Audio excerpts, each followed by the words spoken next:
الحمدللہ رب العالمین والصلاة والسلام علی خاتم النبیین وعلی آلہ واصحابہ اجمعین اما بعد۔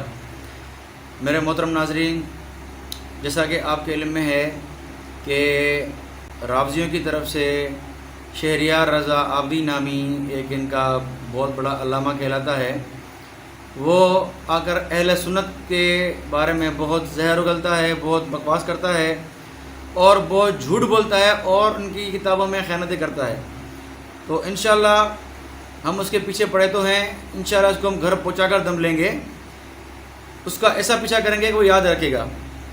بہرحال شہریار رضا عابدی اور دوسرے جو ان کے بڑے گھومتے رہتے ہیں آج کل اور ویڈیو پہ آتے رہتے ہیں اور تقریریں کرتے رہتے ہیں، ان کا یہ زبان پر بات ہوتی ہے کہ یہ تکفیری ہیں، یہ ہمیں کافر کہتے ہیں، یہ تکفیری ہیں، یہ اکثر ان کی زبان پر بات ہوتی ہے۔ تو آج میں ثابت کروں گا کہ تکفیری کون ہے اور کن کی کتابوں میں کفر کے فتوے بھرے پڑے ہیں، وہ انشاءاللہ میں آج آپ کے سامنے بیان کرنے جا رہا ہوں۔ سب سے پہلی بات تو یہ ہے کہ ہم ان کو کافر کیوں کہتے ہیں؟ ہم ان کو کافر اس لیے کہتے ہیں کہ یہ صحابہ کرام پر بکواس کرتے ہیں، ان پر لعنتیں کرتے ہیں، ان پر تبرہ کرتے ہیں اور یہ اپنے ائمہ کو انبیاء سے افضل مانتے ہیں، ان میں انبیاء والی صفات مانتے ہیں، اس لیے یہ ختم نبوت کے منکر اور کافر ہیں، اور یہ موجودہ قرآن کو اصلی قرآن نہیں مانتے، بلکہ یہ کہتے ہیں کہ اصلی قرآن امام مہدی کے پاس ہے۔ یہ جو قرآن موجود ہے یہ منافقین کا جمع کیا ہے، یہ کفار کا جمع کیا ہے، نعوذ باللہ دشمنان اہل بیت کا جمع کیا ہوا ہے، اس لیے اس قرآن کو نہیں مانتے، صرف بظاہر دعویٰ کرتے ہیں اس قرآن کے ماننے کا۔ انشاءاللہ اس پر میں الگ سے کلپ بناؤں گا اور اس کے ان کی جو ہے وہ کفر واضح کروں گا تحریف قرآن کے مسئلے پر۔ آج میں یہ بتا رہا ہوں کہ ہمیں جو ہے وہ کافر کہنے، ہمیں تکفیری کہنے والے، ان کی اپنی اوقات کیا ہے۔ ہم جو کافر کہتے ہیں اس کی وجہ بتا دی میں نے، اور ہم نے کافر ان کو بنایا نہیں ہے، ہم نے کافر بتایا ہے کہ تم لوگ کافر ہو۔ کفر انہوں نے خود اختیار کیا ہے، خود انہوں نے تحریف قرآن، موجودہ قرآن پر ایمان کا انکار کیا ہے، اس کو جو ہے وہ تحریف شدہ کہا ہے۔ خود تم نے اپنی ائمہ میں وہ صفات بھر دی ہیں جو انبیاء علیہ السلام کی صفات ہیں اور ختم نبوت کے منکر بن گئے ہو۔ خود تم صحابہ کرام پر تبرہ کر کے، لعنتیں کر کے جہنم کے ٹکٹ کماتے ہو اور لعنتی بنتے ہو، اس لیے تم کافر ہو۔ اب آتے ہیں کہ یہ ہمیں تکفیری کہتے ہیں، ذرا ان کی اوقات دیکھیں، ان کی کتب میں کیا لکھا ہوا ہے۔ سب سے پہلا حوالہ میں پڑھنے جا رہا ہوں ان کی کتاب حق الیقین، ان کے مجتہد ملا باقر مجلسی اور ان کے محدث بھی ہیں یہ۔ اس کی جلد نمبر 2، اس کا مترجم ترجمہ، اس میں آپ کھل کے دیکھیں، پیج نمبر 215 واضح لکھا ہوا ہے، اردو عبارت پڑھ سکتے ہیں آپ۔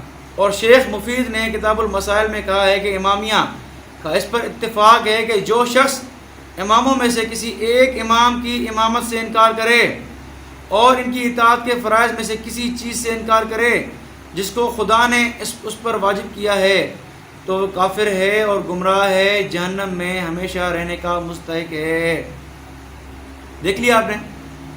تو یہ تکفیری ہیں، فتوے کفر کے لگا رہے ہیں اور ہمیں کہہ رہے ہیں کہ تم تکفیری ہو۔ تم ذرا اپنے کتاب کھول کے دیکھیں تمہاری کتابوں میں کیا فتوے لگے ہوئے ہیں، اور ذرا آگے دیکھو، اور انہوں نے جو ظلم کیا ہے نا وہ ذرا آپ دیکھیں۔ یہ میں نے سامنے کتاب ہے روضہ کافی، کتاب الروضہ، ان کی جامع الکافی کی آخری جلد ہے، اس کے آپ پیج نمبر 159 میں کھول کے دیکھیں آپ، اس میں واضح لکھا ہوا ہے ان نبی جعفر علیہ السلام، امام جعفر سے روایت کرتے ہیں، قال سمعت یقول، راوی کہتا ہے کہ میں نے ان سے سنا امام جعفر کیا فرما رہے تھے، الناس صاروا بعد رسول اللہ صلی اللہ علیہ وسلم بمنزلۃ من اتبع ہارون ومن اتبع العجل، کہ رسول اللہ صلی اللہ علیہ وسلم کے بعد لوگ دو گروہ میں ہو گئے، ایک وہ جنہوں نے ہارون علیہ السلام کی بات مان کر مومن ہوئے تھے اور جنہوں نے بچڑے کی پوجا کر کے الگ ہوئے تھے۔ یعنی یہ مثال دے رہا ہے کہ نبی پاک صلی اللہ علیہ وسلم کے بعد کچھ لوگ کافر بن گئے تھے اور کچھ لوگ مومن تھے، ٹھیک ہے۔ اب بچڑے کی پوجا کرنے والے کون تھے؟ آپ ذرا شیعوں سے پوچھیں، یہ آپ خود میں سمجھدار ہیں ماشاءاللہ ناظرین، ظاہری بات ہے بچڑے کی پوجا کرنے والے مشرکین تھے جنہوں نے بچڑے کی پوجا کی جب موسیٰ علیہ السلام کو طور پر گئے تھے، اور ہارون علیہ السلام نے ان کو منع کیا، لیکن انہوں نے پھر بھی منع والی بات نہ مانی اور اپنے کفر پر اڑے رہے اور کیا کیا؟ بچڑے کی پوجا کی۔ تو ہم یہ کہتے ہیں کہ یہ تکفیری، اصل تکفیری یہ ہیں، انہوں نے صحابہ کرام کے بارے میں یہ بکواسات کی ہیں، اسی لیے فتویٰ کفر لگا ان کے اوپر۔ اب یہ روتے پھرتے ہیں کہ تکفیری تکفیری تکفیری، برداشت کرو بچو۔ اب تمہارے کفریات کی وجہ سے، جو بکواسات تم نے کی ہیں، اس کی وجہ سے ہم نے تمہیں فتویٰ کفر لگایا تو روتے پھرتے ہو بھی، تکفیری تکفیری۔ تم اپنی اوقات میں رہو، تم مسلمان بنو، ہم تم مسلمان کہیں گے، تم بھونکو گے صحابہ کرام پر، ہم تمہیں کافر کہیں گے، کھل کے کھلے عام کہیں گے، بھلے تم روتے رہو.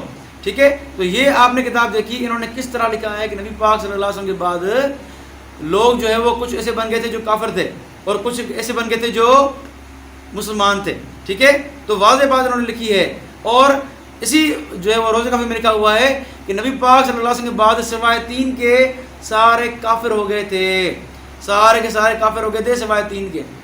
تو یہ جو ان کا حال ہے کہ سوائے 3 کے سب کو کافر کہہ رہے ہیں، اور ہمیں کہہ رہے ہیں کہ تم تکفیری ہو. ایسی باتیں کرو گے پھر تم کافر کہیں گے نا، کیونکہ آسمان سے تم چھوڑیں گے ہم. اچھا، یہ 2 والے. تیسرا والا دیکھیں ذرا آپ، سیدنا عمر اور کتنے بکواس کی انہوں نے. ان کی کتاب ہے حیات القلوب، جو ان کے مجلسی کی لکھی ہوئی ہے، فارسی جلد نمبر 2 میں واضح لکھا ہوا ہے سیدنا عمر رضی اللہ عنہ کے بارے میں کہ جو بھی حضرت عمر کے کفر میں شک کرے وہ بھی کافر ہے، نعوذ باللہ. جو سیدنا عمر کے کفر میں شک کرے وہ بھی کافر ہے. تو ان مردودوں کو آپ دیکھیں کہ یہ فتوے لگاتے ہیں کفر کے، اور ہم ان بکواسات کی وجہ سے کافر کہتے ہیں. ان کو تو روتے پھرتے ہیں کہ تکفیری تکفیری. تم بن جاؤ مسلمان کے بچے تو ہم تمہیں کیوں کافر کہیں گے؟ شہریار اور دوسرے شیعہ میری بات سن رہے ہیں، تم مسلمان کے بچے بن جاؤ، تم صحابہ پر بھونکنا چھوڑ دو، ہم تمہیں کوئی کافر نہیں کہیں گے. ٹھیک ہے. تم کلمہ پڑھ کے مسلمان بن جاؤ، تمہارے مسلمان بھائی ہو، اور یہ کفریات چھوڑ دو اپنی. ٹھیک ہے. اس کے بعد آگے چلیں. ان کے موجودہ دور کے امام اور ان کے ایرانی انقلاب لانے والے خمینی، اس کی کتاب ہے کشف الاسرار، اس میں واضح طور پر لکھا ہے کہ نعوذ باللہ عمر رضی اللہ عنہ کافر ہیں اور زندگی ہے، نعوذ باللہ من ذالک. تم فتوے کفر کے لگاؤ، ہم تمہاری ان بکواسات کی وجہ سے تمہیں کافر کہیں، تم روتے ہوئے پھرتے ہو. تمہیں رونا پڑے گا، تم قیامت تک رو گے انشاءاللہ.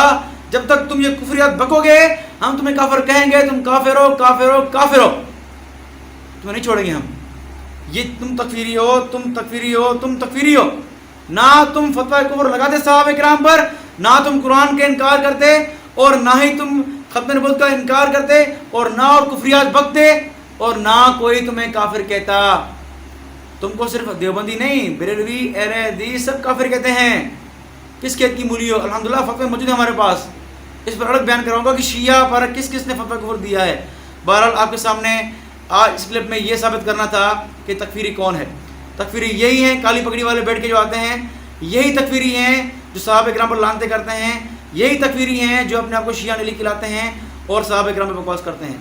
آج آپ کے سامنے میں نے کھل کی وضاحت کر دی، صرف یہ چند حوالے میں نے دیے ہیں، ورنہ ان کی کتابوں میں کفریات بھری پڑی ہیں، فتوے کفر بھرے پڑے ہیں، لعنتیں بھری پڑی ہیں جو میں پیش فی الحال وقت نہیں ہے.